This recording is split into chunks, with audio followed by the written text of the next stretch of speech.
আজ মিথুন রাশির রাশিফল থাকছে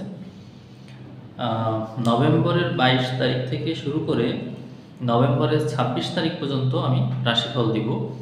তো এই রাশিফলে আমি প্রথমে নভেম্বর মাসের 22 তারিখে কোন গ্রহের কি অবস্থা আছে সেটা একটু বলি।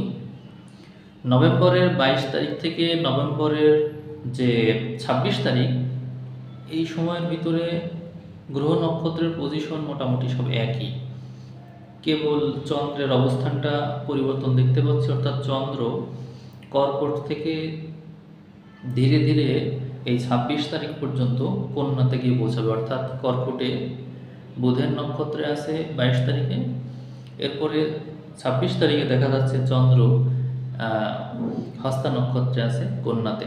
তো এই কয়দিনে এতটুকুই পরিবর্তন হবে, আর বিশেষ কোনো পরিবর্তন নেই। এখন মিথুন রাশির এই 22 তারিখ থেকে শুরু করে 26 তারিখ সময়টা কেমন যাবে সেই বিষয় নিয়ে আমি এখন মূলত কথা বলব। তো এখানে আমি দেখতে পাচ্ছি মঙ্গল নিচস্থ আছে। মিথুনের যে 2 নম্বর ঘর, সেখানে কিন্তু মঙ্গল নিচস্থ আছে। নিচস্থ থাকার কারণে মিথুন রাশির মানুষ এই সময়ে সম্পদ নিয়ে একটু টানাপোড়েনের উপরে থাকবে। তাদের মূল ফোকাস এই সময়ে সম্পদই হবে, অর্থাৎ তারা সম্পদ অর্জনের দিকে মূল ফোকাসটা রাখবে। মিথুন রাশির যদি আমি 22 তারিখ থেকে এই 26 তারিখ ওভারঅল একটা বিশ্লেষণের দিকে যাই, তাহলে আমি দেখব যে মিথুন রাশির মানুষ এই সময়ে সম্পদ, বাড়ি গাড়ি বা গৃহ, মানসিক শান্তি, তারপরে হচ্ছে সংগ্রাম, চাকরি, স্ত্রী, প্রেম, ভাগ্য, আয়ু, কর্ম এবং ব্যয়, এই বিষয়গুলোর উপরে তার ফোকাস থাকবে। তার ভিতরে মিথুন রাশির মানুষ সবচেয়ে বেশি প্রভাবিত হবে এই 22 তারিখে, সেটা হচ্ছে তার সম্পত্তির ঘর দ্বারা। অর্থাৎ এই সময় তার মূল ফোকাসটা সম্পদ কেন্দ্রিকই হবে। কিন্তু যখন 23 তারিখের দিকে আমরা দেখছি, 23 তারিখে কিন্তু মিথুন রাশির এই চন্দ্র তখন কিন্তু ঘর পরিবর্তন করে সিংহতে প্রবেশ করছে।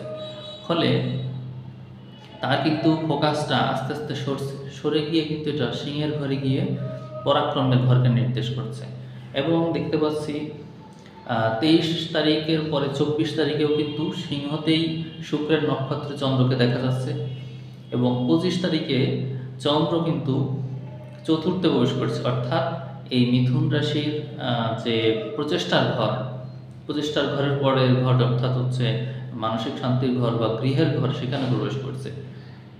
তো মিথুন রাশির মানুষ কিন্তু 25 তারিখ দিনটা খুব ভালো পার করবে বলে আমার মনে হচ্ছে না। কারণ হচ্ছে এখানে রাহুর দৃষ্টিতে চন্দ্র পড়ে যাচ্ছে। চন্দ্র যদি রাহুর দৃষ্টিতে থাকে তাহলে সাধারণত সময়টা ভালো যায় না। আমার ধারণা যে 25 তারিখ মিথুন রাশির মানুষের সময়টা ভালো যাবে না। এবং 26 তারিখেও মিথুন রাশিতে দেখতে পাচ্ছি যে মিথুন রাশির যে চন্দ্র, সেটাও কিন্তু রাহুর দৃষ্টিতে আছে। অর্থাৎ 26 তারিখ সময়টা কিন্তু তাদের অতটা ভালো যাবে না। তাহলে ভালো যাবে কোন সময়টা এবং কোন বিষয়ে তারা ভালো করবে সেটা তো একটু দেখি। তাহলে দেখছি যে মিথুন রাশির মানুষ এই চন্দ্র যখন সিংহতে থাকবে তখন তাদের সময়টা মোটামুটি ভালো। অর্থাৎ 23 তারিখ, 24 তারিখ, এই দুটো দিন মিথুন রাশির জন্য ভালো। আর বাকি দিনগুলো কিন্তু একটু একটু সমস্যাগ্রস্ত আছে। তবে মিথুন রাশির ওভারঅল যদি বিশ্লেষণ করি, তাহলে একটা বিষয় নিশ্চিতভাবে বলা যায়, সেটা হচ্ছে মিথুন রাশির মানুষের এই সময়ে প্রেমের থেকে বিবাহর যে সংযোগ, প্রেমের থেকে বিবাহ হওয়ার যে সম্ভাবনা, সেটা কিন্তু অনেক বেড়ে যাবে। কারণ পঞ্চমপতি শুক্র সপ্তমে আছে এবং নিজের নক্ষত্রে আছে, এই কারণে বিয়ের সম্ভাবনাটা অনেক বেড়ে যাবে।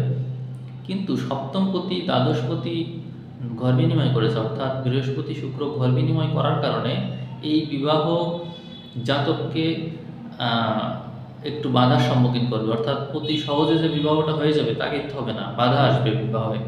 এবং আরেকটা বিষয় বলবো, সেটা হচ্ছে অনেক সময় এই বিবাহ, অর্থাৎ মিথুন রাশি জাতক জাতিকাদের বিবাহটা বিদেশ কেন্দ্রিক, অর্থাৎ দেশের বাইরে, বা এই বিবাহের মাধ্যমে দেশের বাইরে সেটেল হওয়ার যে সম্ভাবনা, এরকম কিন্তু দেখা যাচ্ছে। অর্থাৎ আজ হোক, কাল হোক বা ভবিষ্যতে হোক, এই বিবাহের মাধ্যমে তারা বাইরের দেশে সেটেল হওয়ার যে সম্ভাবনা সেটা কিন্তু তৈরি করে ফেলবে। অনেকের লাইফেই এগুলো দেখা যাবে। এবং আরেকটা বিষয় বলবো যে মিথুন রাশির ২ নম্বর ঘরে, অর্থাৎ মিথুন রাশির জন্য রাজযোগকারী গ্রহ কে? মিথুন রাশির জন্য আমরা যদি এখানে একটু খেয়াল করি, মিথুন রাশির জন্য রাজযোগকারী গ্রহ হচ্ছে বুধ এবং বৃহস্পতি। বুধ আছে কিন্তু ৬ নম্বর ঘরে, বৃহস্পতি আছে ১২ নম্বর ঘরে। এই কারণে মিথুন রাশির মানুষ এই সময় সংগ্রাম সংঘর্ষ অবশ্যই করবে। মিথুন রাশির ১০ নম্বর ঘর যদি আমরা খেয়াল করি, সেখানে কিন্তু দেখছি রাহু বসে আছে। ১০ নম্বর ঘর অর্থাৎ মিনের ঘর, এই ঘরে রাহু বসে থাকার কারণে কর্মে ঝঞ্ঝাট সৃষ্টি করবে এবং বিভিন্ন দিক থেকে কর্মের বিস্তৃতি লক্ষ্য করা যাবে এবং কর্মের বিস্তার এতই বেশি বেড়ে যাবে যে মিথুন রাশি জাতক জাতিকারা স্থির করতে পারবে না যে কোন কর্ম তারা করবে এবং কোন কর্ম করবে না। তারা একটু ঝঞ্ঝাটের ভিতরে থাকবে এটা নিয়ে, অর্থাৎ কর্ম নিয়ে তারা অনেক বেশি সময় দেবে, যার কারণে চতুর্থে যে কেতু বসে আছে, অর্থাৎ মানসিক শান্তির ঘরে যে কেতু বসে আছে, অর্থাৎ ওখানে মানসিক শান্তিটা কিন্তু সে পাচ্ছে না।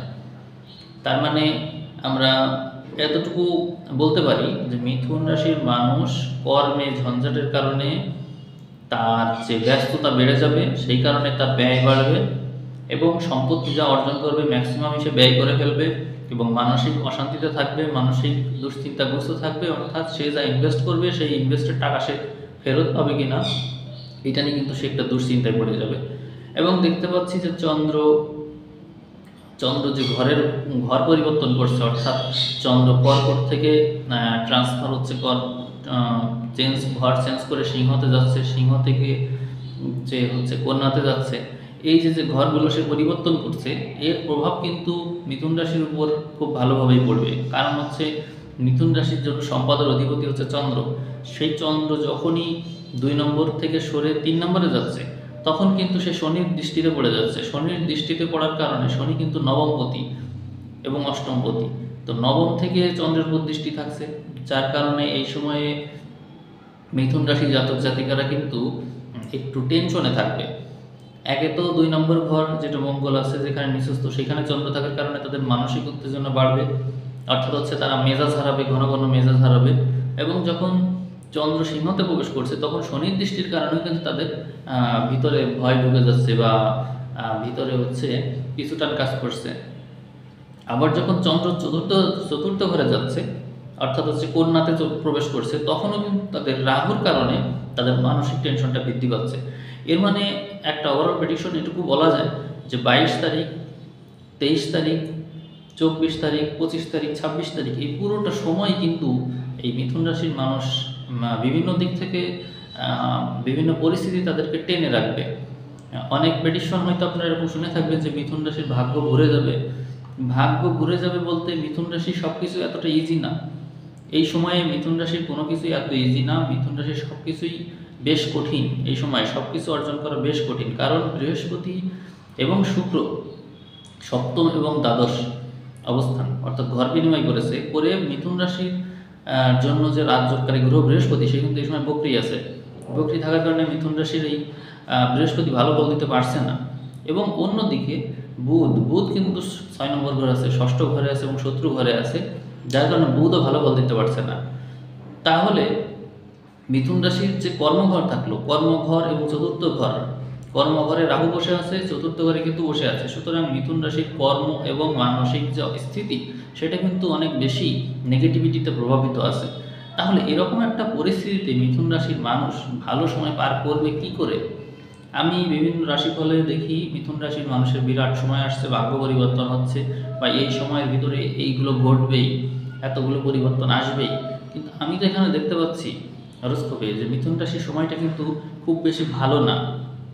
মিথুন রাশির মূল যে প্রবলেমটা আমি আইডেন্টিফাই করেছি সেটা একটু বলি।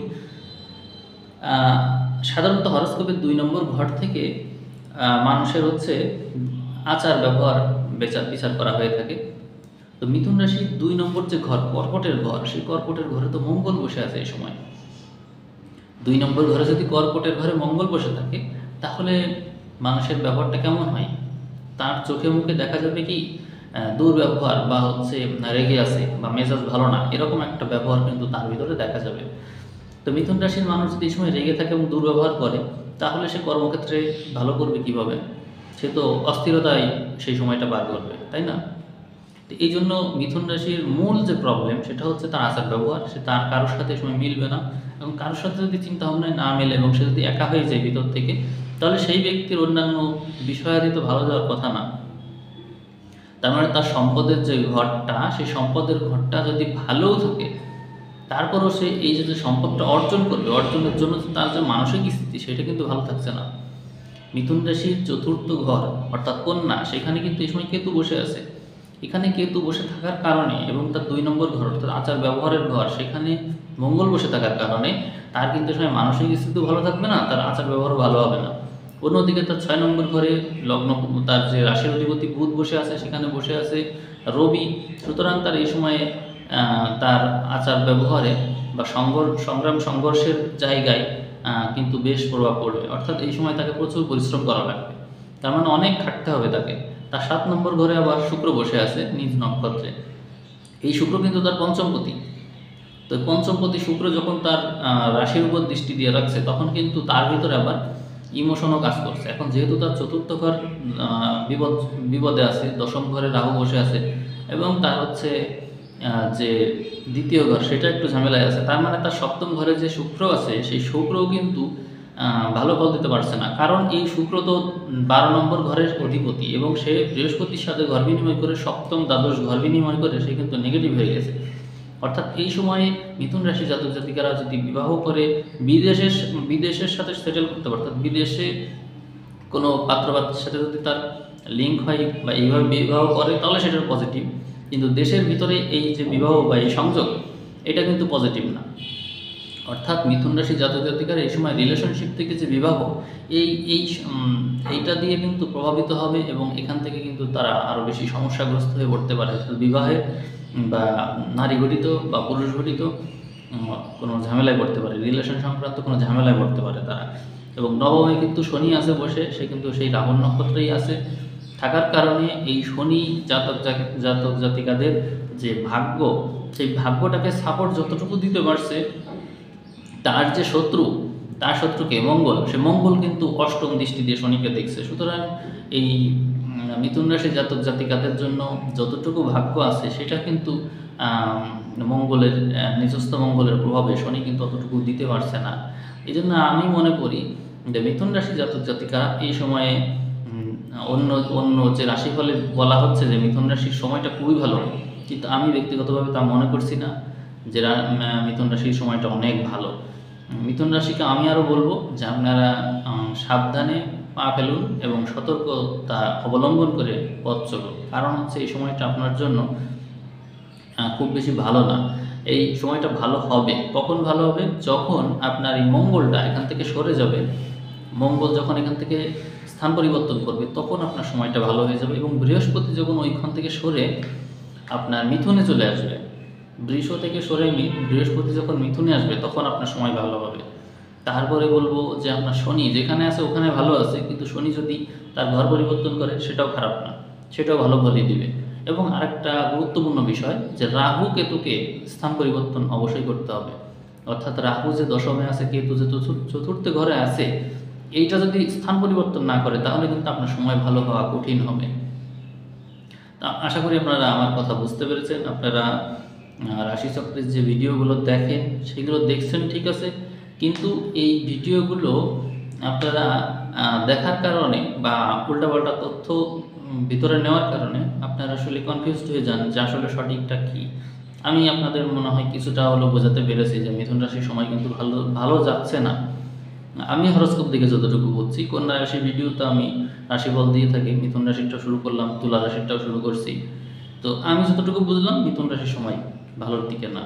তো তারপরেও আপনাদের কথা প্রসঙ্গে আর একটা বিষয় বলা দরকার, সেটা হচ্ছে আপনারা এই রাশিফলের সাথেই থাকবেন। আমি নিয়মিতই ভিডিও দিয়ে থাকি। এই যে এখানে 26 তারিখ পর্যন্ত, 26 নভেম্বর 2024 এই পর্যন্ত রাশিফল দেওয়া হলো। আবার যখন 26 নভেম্বর আসবে, তখন কিন্তু আমি আবার সেখানে 6 দিনের জন্য বা 1 সপ্তাহের জন্য রাশিফল কিন্তু দিয়ে দেবো। আগামী 26 নভেম্বর আপনারা এই রাশিফল পেয়ে যাবেন।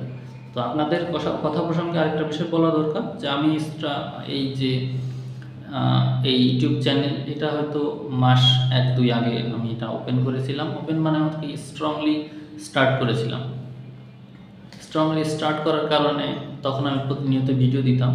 দিতে, দিতে তো মনিটাইজেশন অন হলো। মনিটাইজেশন অন হলে আপনারা জানেন যে 21 দিনের মাথায় Google AdSense থেকে একটা পিন লেটার মানে লেটার আসে, এটাতে পিন কোড থাকে। তো আজকে আমি 21 দিনের মাথায় এটা পেলাম। তো আপনাদেরকে এটা আমি দেখাচ্ছি। এই যে এটা পেয়েছি, মানে আপনাদের কারণেই। ঠিক আছে? এই যে আজকে এসে পৌঁছেছে, তা আপনাদেরকে দেখাতে চাইলাম আরকি। এজন্যই আরকি দেখাচ্ছি যে মনিটাইজেশনের অন হওয়ার পরে আমার লেটারটা হাতে এসেছে। তো এটা মানে কোনো কিছু নিয়মিত কন্টিনিউ যদি করা যায় তাহলে সেটা থেকে ফলাফল পাওয়া যায়। তো আপনাদের কারণেই এটা সম্ভব হয়েছে। আপনাদেরকে এজন্য একটু বিষয়টা অবগত করলাম। তো আপনারা মিথুন রাশির রাশিফল বিষয়ে যদি কোনো প্রশ্ন থাকে বা কিছু অতিরিক্ত এই ভিডিওর সাথে অ্যাড করতে পরামর্শ দিয়ে থাকেন, তাহলে আপনারা অবশ্যই কমেন্ট করবেন। তাহলে নেক্সট যে ভিডিও থাকবে 1 সপ্তাহ পরে, অর্থাৎ আগামী যে 26 নভেম্বর, সেই তারিখে আমি হয়তো ওই বিষয় নিয়ে এর সাথে যুক্ত করতে পারবো। তো আজ এ পর্যন্তই রাখবো। আপনারা ভিডিও কেমন লাগলো বা কতটুকু কি আন্দাজ করতে পারলেন বা আপনাদের কি মনে হচ্ছে, আপনারা কেমন সময় পার করছেন, সেই বিষয়ে আপনারা কমেন্ট করতে পারেন।